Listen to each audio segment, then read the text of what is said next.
Just searching for a honeybee. And when she's buzzing, I can't think of nothing but the honey that she's always giving me. Now then, welcome back to another episode on Utopia. This episode we're doing part 3 of the fusion reactor for noobs by noobs.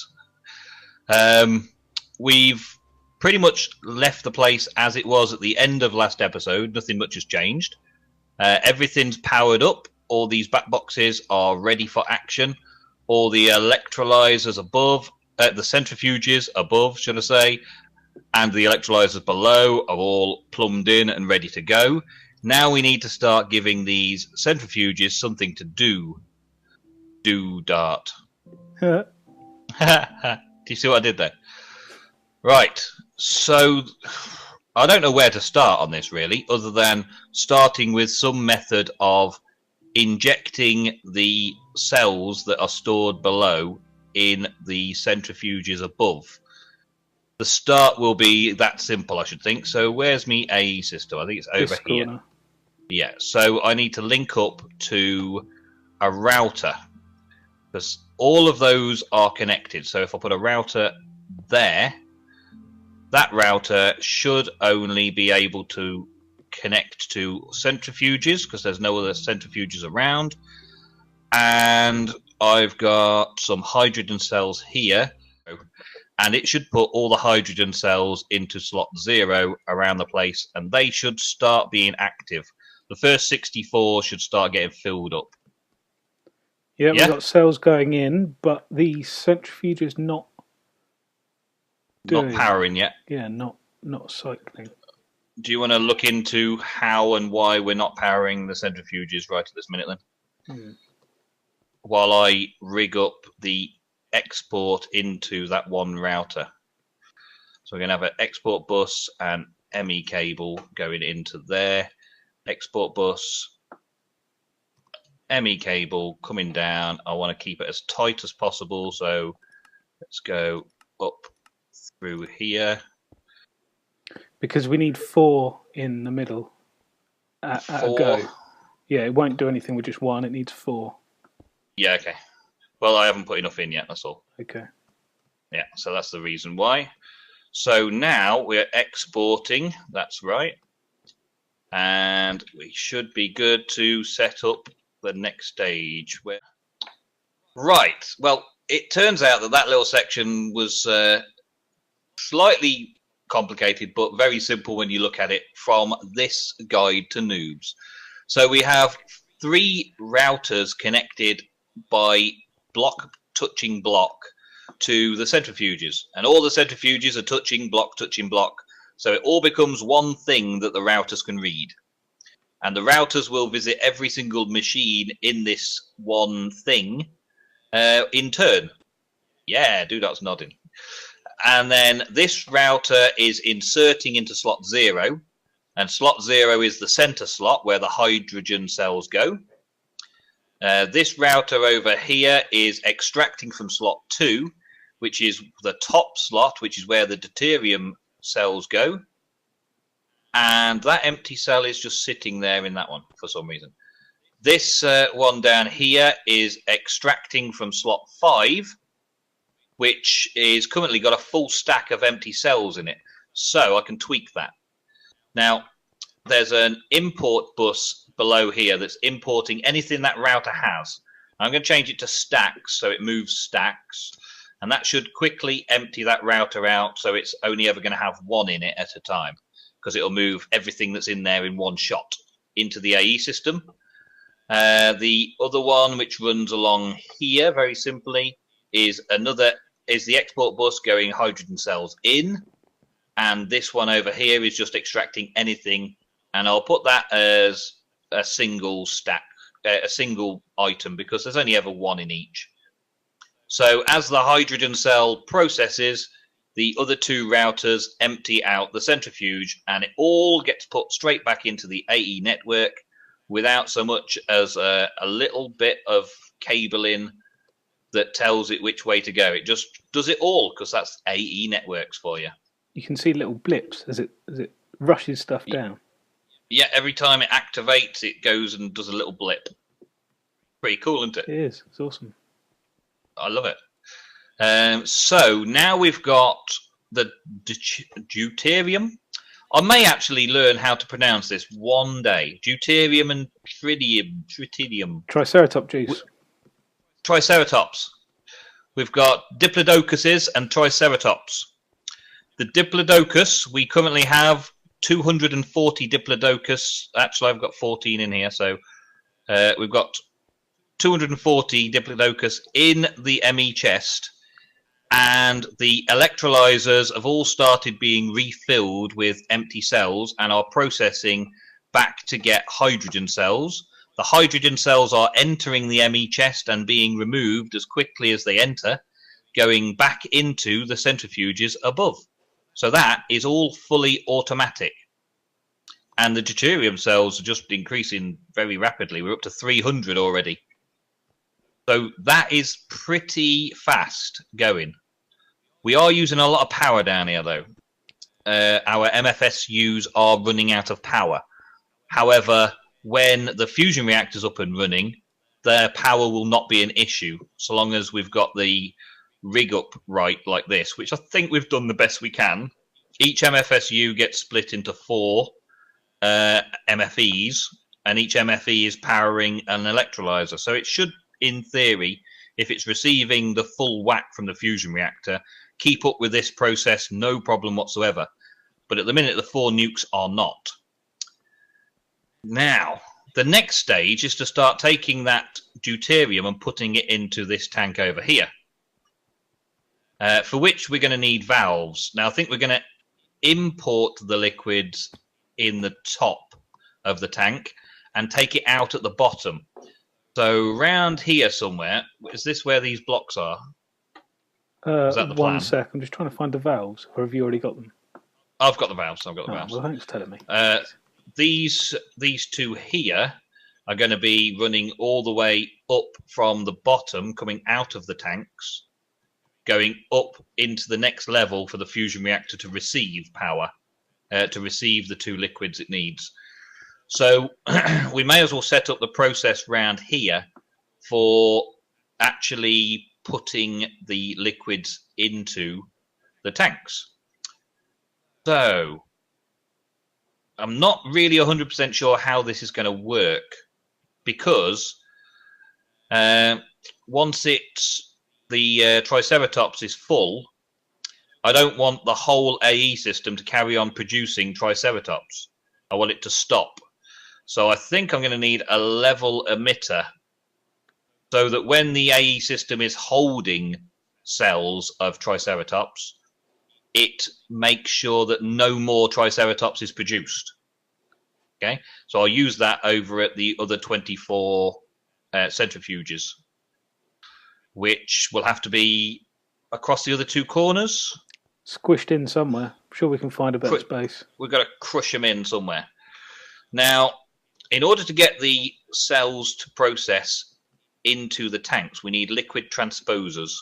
Liquid transposers need MJs, and we're producing loads and loads of EUs. So DooDart's created the energy converters. So we've got an IC2 low voltage consumer, which will go into a bridge, which will then go into a BC producer, and then go into the liquid transposers. I also need the AE system to be bringing stuff over here as well. In this little cobweb mesh of wiring, I need to somehow thread an AE wire through as well. I don't know whether to thread it through from underneath and go in from the base level, the bottom level. Underneath and bring it looks up. Clearer, I believe. No, I mean like the bottom level, the very bottom level. Bring it up from the very bottom. Level. Yeah, from reactor level, and bring it straight across from the AE system and up into this corner. It doesn't need to hook into the AE system in the corner dealing with the cells, this one. Yes, it does. Yes. Yeah, so that's just running a cable along the ceiling of this level. Should be alright. Yeah. Will it look too bad? Yeah, maybe. Be alright, it can... It's better than threading it, I think. Although threading it, yeah. We need to thread it to the corners anyway over here to get them to the centrifuges 24, in each yeah. corner. Yeah, so we still need the AE system up this level anyway, so we'll thread it through. But we'll do all that in a bit when we take a little cut. I'm just going to show what we're going to do for getting power here, and then I'll start feeding stuff to it. So, bearing in mind that those are pipes, liquiducts are going to go through there. Let's put the liquiducts in so we don't do anything with them right now. So there's no problems. And those can be sealed in if you've got any marble. Yep, that's it. So I can't use those spaces. Somehow got to take low voltage from one of these back boxes. Yeah, and not from those cables. And not from those at all as well. So that's more sealing in to be done, which gives us not a lot of space. Nope. So we'll take We've got a it bit from... of height. We can use a bit of height if we have to. I can't take it from here either, can I? Oh, I can take it from one of these wires that's running off here, can't I? Yes. Quite easily, so that's okay. So I could take it from here, put the bridge there. On top. And put the producer here, and then have one each side. One of the liquid transposers each side, gaining the... just step back a bit, DooDart. It's putting out more than it can get. Ooh. Huh? I was just looking at the energy bridge. The energy bridge says it's taking more than 32. Is that possible?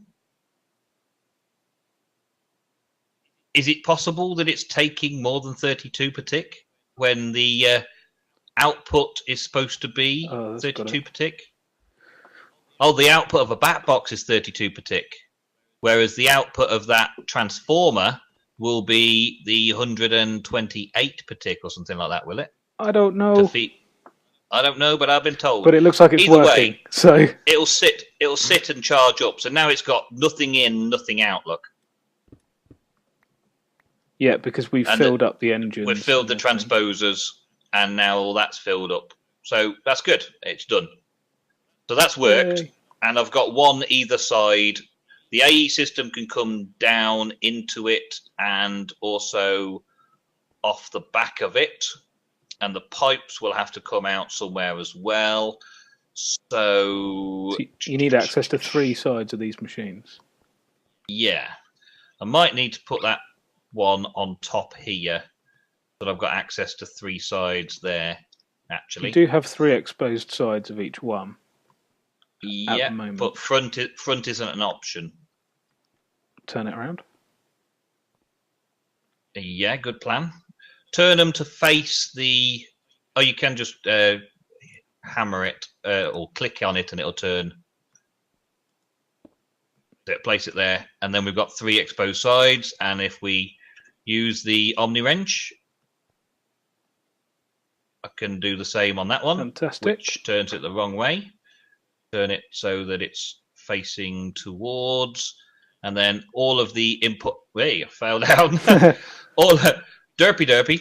Well, all of the inputs and outputs, I'll quickly recover from that slip. All the inputs and outputs are on the outside, and the inside... Yeah, the only face that we can't use is receiving power. Yeah? Hey. Good. Right.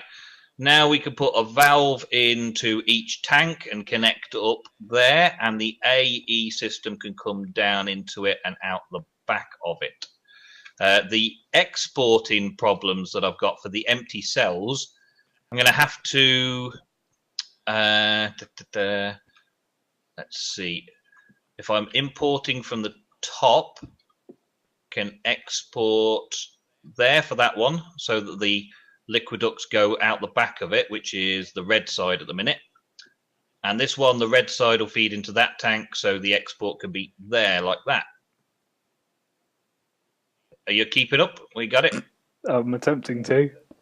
And then the export can be there, so we need to change the output in the configuration to be the red side, which is that one, is that. Which one's the output? Is that the gaugy bit on the right hand side? You should see yellow is the output on this liquiduct side that I'm doing at the minute. So change all this round to 0 to nothing. The back of it should be the output yellow, yeah, into the liquiduct. You got it? Right. Is that not happened? No, because that's not the back of it. It should be the right-hand side of it. Muddies. Yes. The right-hand side needs to be yellow. The back of it needs to be the empty cell, which needs to be red. Yeah. And then that is yellow going out the side there, and the input is going to be on the top. Yep. Hooray! Right, and then on the other one, Can I do this one? Go on then. This one, the liquid duct's going to be on the back, coming out of the back. Start off with a clean slate, and so the left-hand side is red. Left-hand side is going to be the empty cells, which is the bottom slot. Yeah. The right-hand side is yellow. Is the liquid in the yellow tank? Yeah. So it's not showing the tank being yellow on the inside, but okay. Oh, you just got to cycle through it, I think. Then cycle through it until it is. Oh, wait a minute. There's one other thing. The little bucket of water. Yeah. You need to click it to empty, which is click that once. And now the output is separate because it's going to a different thing. Cool. Yeah. Okay. I didn't know about that cookie bucket. Yeah, well, there's a fill or an empty. That's basically that toggle switch there. Fill bucket or empty bucket. Cool. Or whatever you put into it, basically. And that changed it so that the liquid could be outputted via a liquiduct, which has automatically connected itself. We don't need to power these liquid ducts because thermal expansion likes to throw stuff out of the machine. It pushes stuff out of machines rather than you having to pull stuff out. So it should, in theory, just literally do that for us. Cool. Do we need to wrench the end of the liquiduct? Or is it fine like that? Just check in when we put the valve on here. It needs that shape, doesn't it? With a little sort of arrow. The output shape, yeah. Like that? Yeah. Cool. I'm going to weave this along here to this point here. And I'm going to put the valve right here. Right at this point. Put a valve in there. And that should make this a tank. Yes, it does. Tank. It's a tank. And then put that on there. And that should connect up. Okay, you ready for the first test on this one then, the one you've set up? If I put some deuterium, some diplodocus cells in there, yeah, that should quickly empty out, put into there, and then should want to start outputting.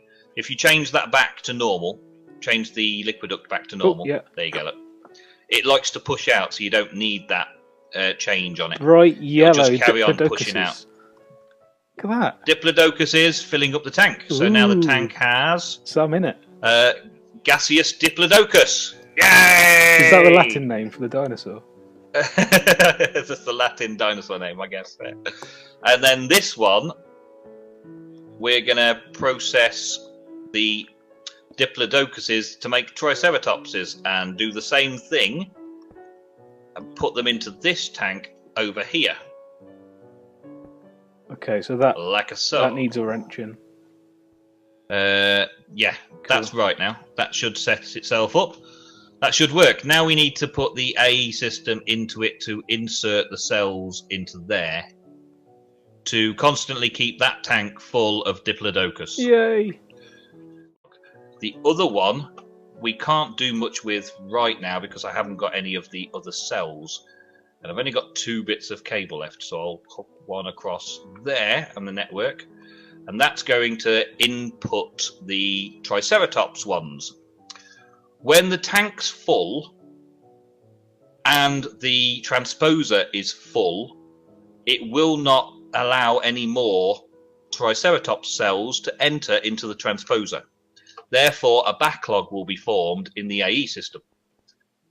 And when the backlog hits a certain level, this level emitter will turn itself off, allowing the AE system to import deuterium cells into the router to make more. Should I say when it drops below a certain level?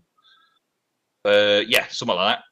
I'll figure the actual setting of this, but this is very crucial so that we don't turn all of our Diplodocuses into Triceratops before we've had chance to get enough Diplodocus to do the settings. Told you it was going to get complicated, folks. Are we all keeping up? DooDart, are you keeping up? Yeah, all my centrifuges are sorted. All the centrifuges are linked and powered, so that's good. So now I'm going to turn this off to let the... let's turn it off for a bit. Emit when levels are below limit. So we'll just emit. So that should now start routing through, putting the cells into those centrifuges. So if you've got that set up properly, we should be good to end the episode. Yep, looks good. It looks like it's going in. We have Diplodocuses. We have lots of Diplodocuses going into those centrifuges. And once they start processing, we will have extraction. Next episode, we will be dealing with the actual fusion reactor. I think we're ready for it because we're going to have 2 tanks full of liquid and a backlog of cells and all of the processing power to keep up with the demand of the fusion reactor. Hopefully we'll have all the bat boxes and MFEs and MFSUs full as well because the processing will have stopped. And we can use all of the power from the next cycle of nuclear reactors to power the fusion reactor. And away we go. You're going to wrench me. I see it coming. Bye, folks. Bye.